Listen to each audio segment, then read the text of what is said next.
భూముల రీసర్వేపై ముఖ్యమంత్రి చంద్రబాబు వైఖరి విస్తుగొలుపుతుంది.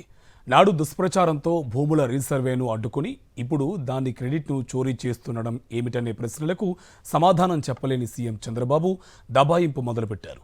అసలు విషయాలపై మాట్లాడకుండా తానే భూముల రీసర్వే చేయిస్తున్నానని, పట్టాదారు పాస్ పుస్తకాలపై క్యూఆర్ కోడ్ ప్రవేశపెట్టామని చెప్పిన అబద్ధాలని చెబుతున్నారు.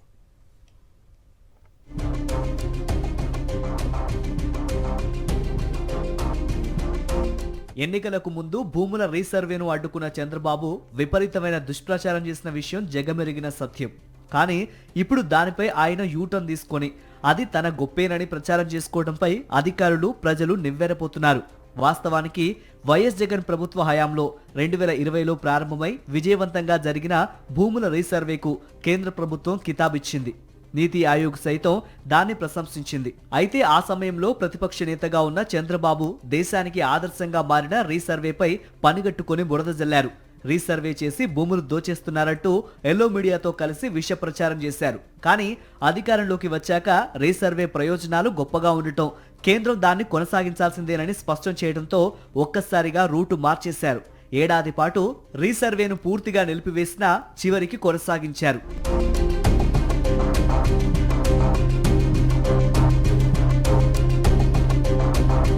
భూ రికార్డులను ఆధునికీకరణ చేసే రాష్ట్రాలకు ప్రత్యేక రాయితీలు ఇస్తామని, 50 ఏళ్ల పాటు పావలా వడ్డీ రుణాలు ఇస్తామని కేంద్రం ప్రకటించింది. దీంతో చంద్రబాబు యూటర్న్ తీసుకుని రీసర్వే అద్భుతమని కేంద్రానికి లేఖలు పంపారు. తమ రాష్ట్రంలో రీసర్వే చాలా బాగా జరిగిందని, ఇంకా జరుగుతోందని, ఇప్పటికే సగానికి పైగా గ్రామాల్లో పూర్తి చేశామని, ఇందుకు ఆధునిక టెక్నాలజీ వాడుతున్నామని కేంద్రానికి తెలిపారు.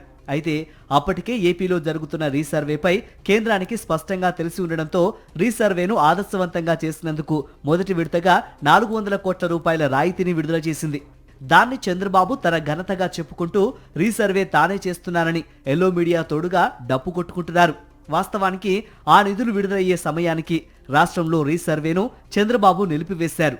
అది జగన్ కార్యక్రమం అనే కారణంతో దాన్ని ఆపేసి రాష్ట్రంలో బురద జల్లుతూనే ఢిల్లీలో మాత్రం దాని గురించి గొప్పగా చెప్పుకున్నారు.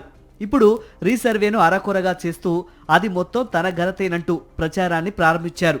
నిజానికి రీసర్వే పేరుతో చంద్రబాబు వైఎస్ఆర్సీపీ హయాంలో ఇచ్చిన పట్టాదారు పాస్ పుస్తకాలను వెనక్కి తీసుకోవటం, పాతిన హద్దురాలను తొలగించడం మాత్రమే చేశారు.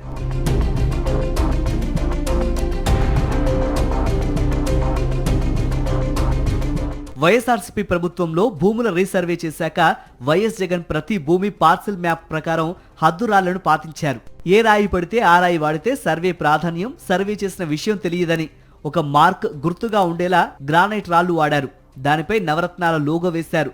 రీసర్వే ప్రత్యేకతను తెలిపేందుకు 100 ఏళ్ల తర్వాత జరిగిన కార్యక్రమం కావడంతో దానిపై లోగోను స్పష్టంగా ముద్రించారు.